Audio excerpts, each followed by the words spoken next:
When we speak about delay, we often speak from a place of frustration, even quiet disappointment. We assume that if something hasn't happened yet, it must mean it's not meant for us, or worse, that we've been overlooked. But that assumption itself is flawed, because it is built on a very limited understanding of time, of reality, and of Allah's wisdom.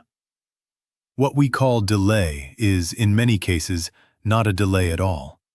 It is simply a different timeline, one that is perfectly aligned with knowledge we do not possess. Think about how the human mind works. We are wired for immediacy. We want answers now, relief now, success now. Psychologically, uncertainty creates discomfort, and so we rush to resolve it. But Allah does not operate within our sense of urgency. Allah operates with complete knowledge of consequences, of unseen variables, of future outcomes that we cannot even begin to comprehend. So when something is withheld, it is not random. It is precise. Sometimes, what you are asking for is not wrong, but the timing of it is. And giving it to you now would actually harm you more than benefit you. There are doors that, if opened too early, would expose you to tests you are not yet strong enough to handle.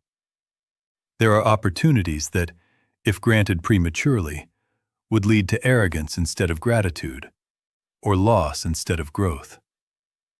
So what appears to you as a delay is actually protection, subtle, unseen, but very real. And this is where the philosophical depth of trust comes in. Trusting Allah is not just about believing He can give you what you want. It's about believing He knows when to give it, how to give it, or even whether to give it at all. That's a much higher level of faith. It requires you to let go of control, to accept that your perspective is limited, and to be comfortable with not knowing the full picture. Reflect on moments in your own life where something didn't happen when you wanted it to, but later you realized that the delay itself was a blessing. Perhaps you missed an opportunity that later turned out to be harmful. Perhaps a relationship didn't work out, only for you to find something far better down the line. At the time, it felt like loss, but in hindsight, it was guidance. The problem is, we only recognize wisdom after the fact. Rarely do we acknowledge it in the moment of waiting.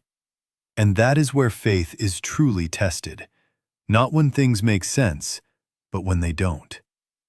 Not when the outcome is clear, but when you are standing in uncertainty, still choosing to trust.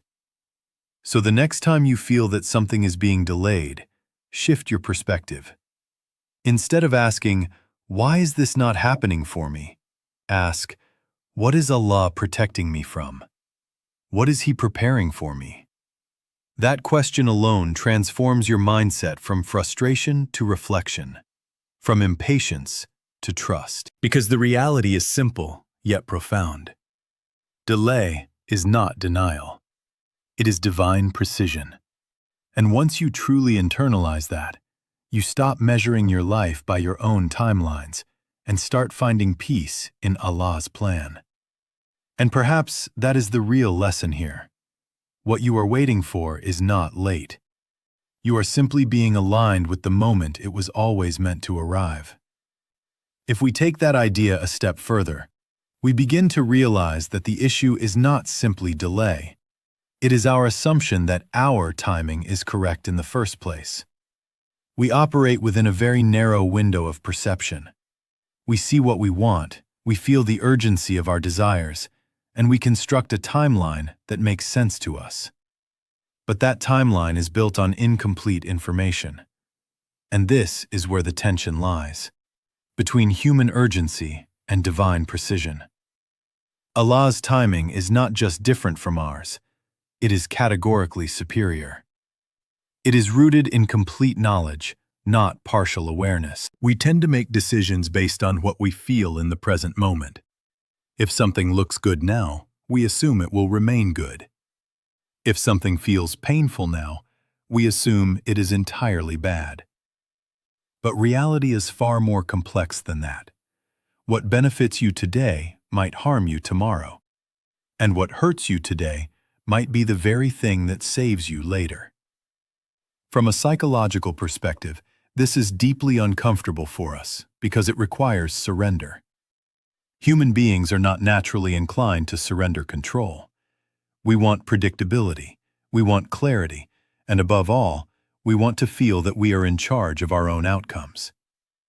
But faith challenges that instinct.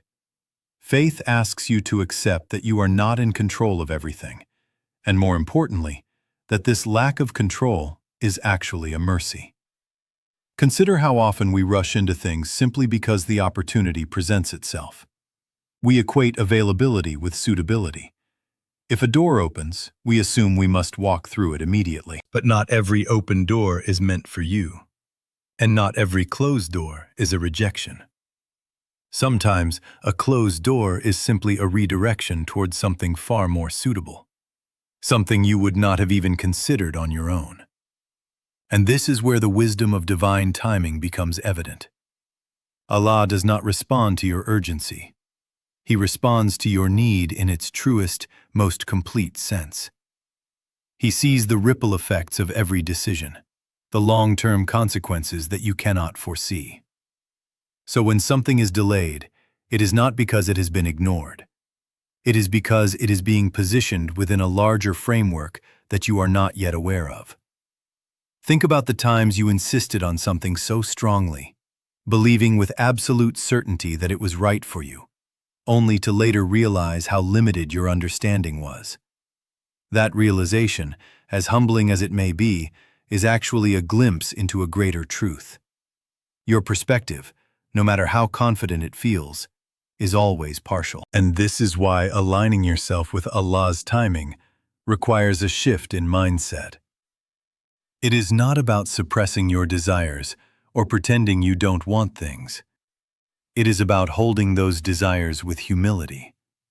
It is about saying, I want this, but I trust that if it is good for me, it will come at the right time. And if it doesn't, then there is wisdom in that as well. This kind of mindset transforms the way you experience life. Instead of being constantly anxious about what hasn't happened yet, you begin to find a sense of calm in the present. You stop chasing outcomes with desperation and start approaching them with trust. And that trust, in itself, becomes a source of peace. Because when you truly understand that Allah's timing is always better than yours, you no longer see delays as obstacles. You see them as part of a perfectly designed sequence, one that is unfolding exactly as it should. And perhaps the most powerful realization of all is this. What you are asking for is not late. It is being prepared in a way that your timing could never achieve. And once a person begins to internalize that Allah's timing is not only different, but better, the next question naturally arises. What is expected from us in the period of waiting? Because waiting is not passive. It is not empty. In fact, it is one of the most active and revealing states al-insan can experience. This is where patience, sabr, enters the picture, not as a cliché, but as a deeply transformative force. Sabr is often misunderstood as simply tahammul, just enduring quietly. But in reality, sabr is quwwa. It is strength under pressure, clarity in confusion, and consistency when emotions are unstable. It is the ability to remain grounded in trust even when circumstances are not aligning with your expectations. And that is precisely why delay becomes a test, because it exposes what is truly within you. When everything is going well, faith feels easy. Gratitude comes naturally, and trust is almost effortless. But when things are delayed, when the dua you keep making seems unanswered, when the doors you knock on remain closed, that is when your internal state is revealed. Do you become bitter, or do you become better? Do you begin to doubt, or do you deepen your reliance on Allah? From a psychological standpoint, prolonged waiting creates tension. It challenges your emotional resilience. It forces you to confront uncertainty, and uncertainty is one of the most difficult states for the human mind to tahammil. We crave closure. We crave outcomes. We crave certainty. But sabr teaches you to exist without those things, to function, to grow, and to believe even when the outcome is not yet visible. And this is where the real transformation happens. Because patience is not just about getting through the waiting period. It is about who you become during that period. The insan who learns to exercise sabr develops a knot of inner stability that cannot be shaken by external circumstances. They are no longer entirely dependent on outcomes for their sense of peace. Their peace begins to come from trust itself. It is also important to understand that sabr is not passive acceptance without effort. You continue to strive. You continue to make dua. You continue to take the means available to you. But at the same time, you detach your qalb from immediate results. You do your part, and you leave the rest to Allah. That balance between effort and trust is the essence of sabr. And perhaps one of the most profound aspects of patience is that it is always directly proportional to the reward. The greater the difficulty, the greater the potential elevation. This is not just a comforting idea. It is a principle embedded within our understanding of divine justice. Allah does not allow sincere patience to go unnoticed. Every moment of restraint, every lahva where you choose trust over frustration, is being accounted for in ways you cannot yet perceive. So when you find yourself in a period of delay, do not reduce it to mujarrad waiting. Recognize it as a phase of cultivation. You are being refined, strengthened, and elevated. The delay is not empty. It is full of meaning, even if you cannot yet see it. And when you begin to see patience in this light, the entire experience changes. Waiting is no longer something you simply endure. It becomes something you engage with purposefully. It becomes an opportunity to build a deeper connection with Allah, to strengthen your character, and to align your qalb with something greater than immediate gratification. Because in the end, the delay is not just testing your patience, it is shaping your worthiness for what is to come. And perhaps that is the most powerful realization of all. The blessing is not just at the end of sabr. The blessing is who you become because of it. If we continue this reflection, there is another dimension that often goes unnoticed, yet it is central to understanding why things are delayed in our lives.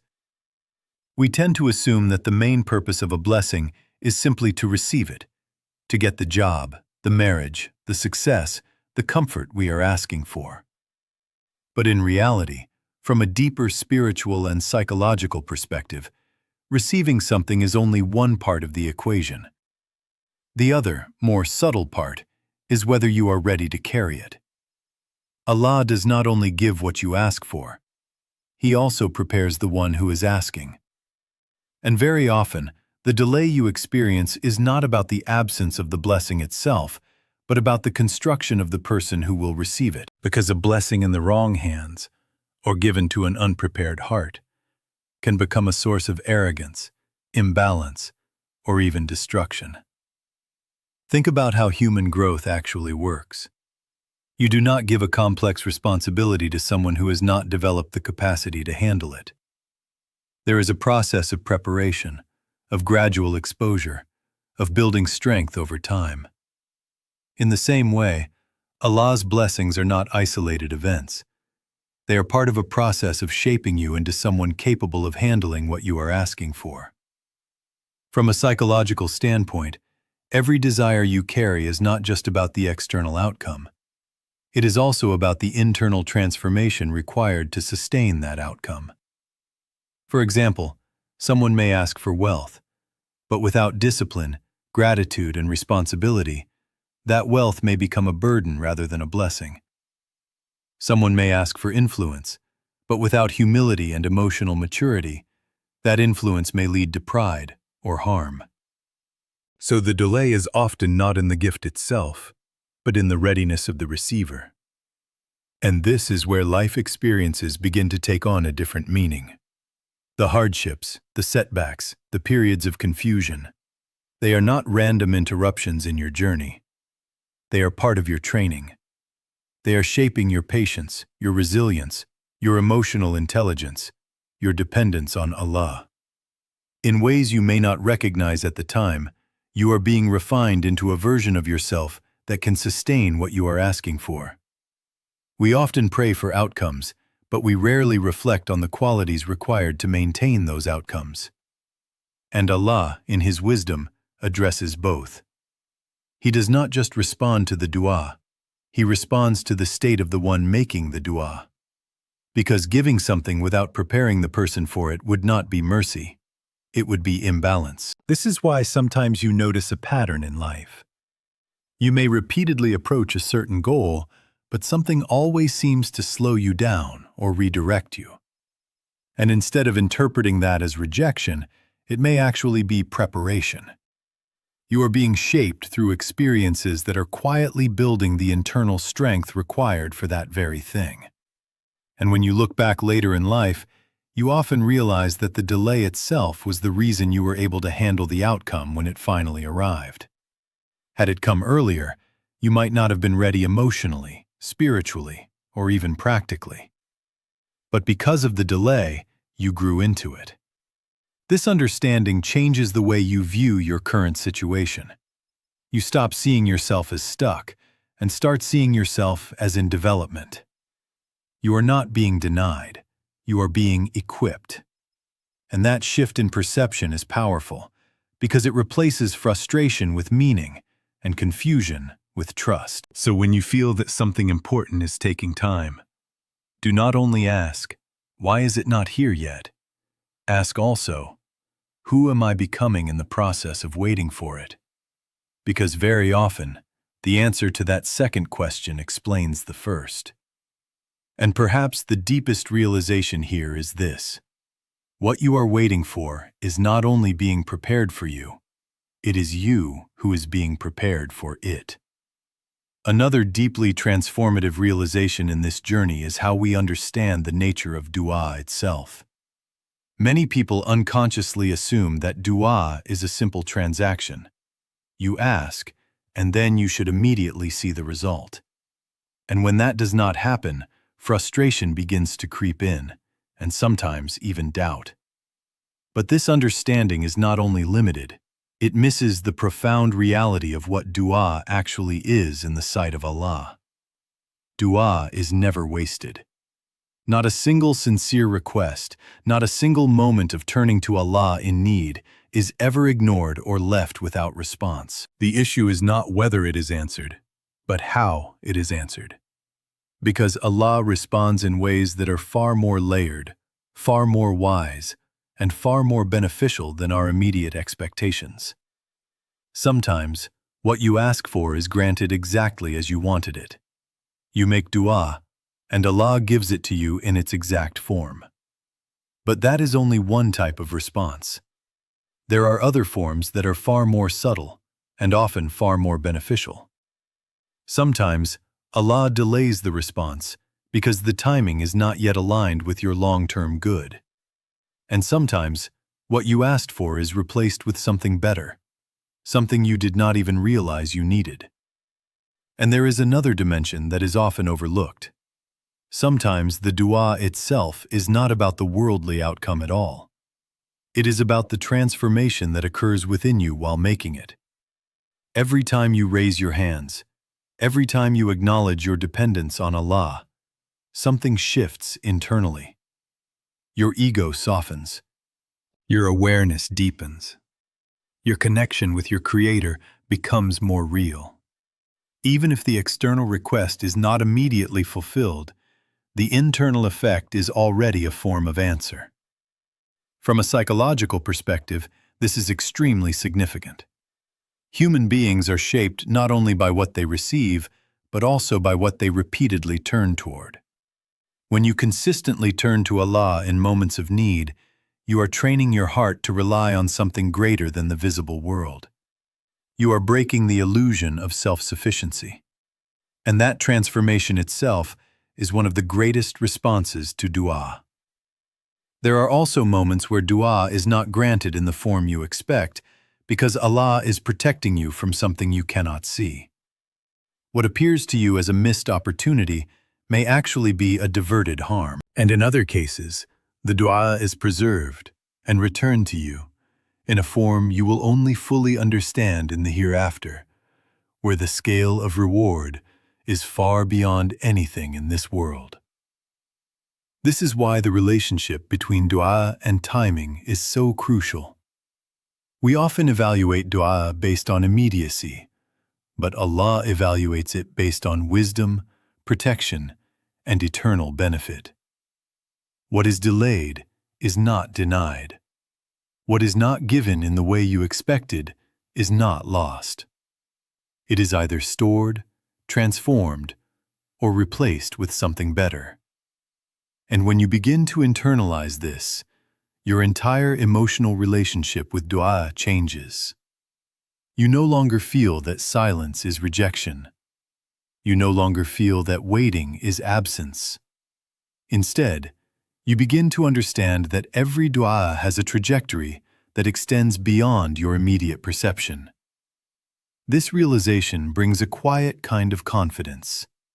You continue to ask, not with anxiety, but with trust. You continue to make dua, not because you are uncertain whether it is heard, but because you are certain that it is always received. And that certainty itself becomes a source of peace. So the next time you find yourself wondering whether your dua is working, remember that the answer is not always visible in the moment, but it is always unfolding in ways that are either protecting you, preparing you, or elevating you. And perhaps the most comforting truth of all is this: every dua you have ever made still exists in the knowledge of Allah, and not a single one has been forgotten. When we bring all of these reflections together, there is a final layer that ties everything into a single, coherent understanding of divine timing. Because at the end of the day, the real question is not only when Allah gives, or how He gives, but why He gives at all. What is the ultimate purpose behind every blessing, every delay, every redirection in our lives? If we reduce life to material outcomes alone, we miss the deeper reality entirely. The purpose of any blessing is not simply comfort, pleasure, or success in worldly terms. Those things exist, yes, but they are not the end goal. They are means. The ultimate purpose of every gift from Allah is to bring you closer to Him.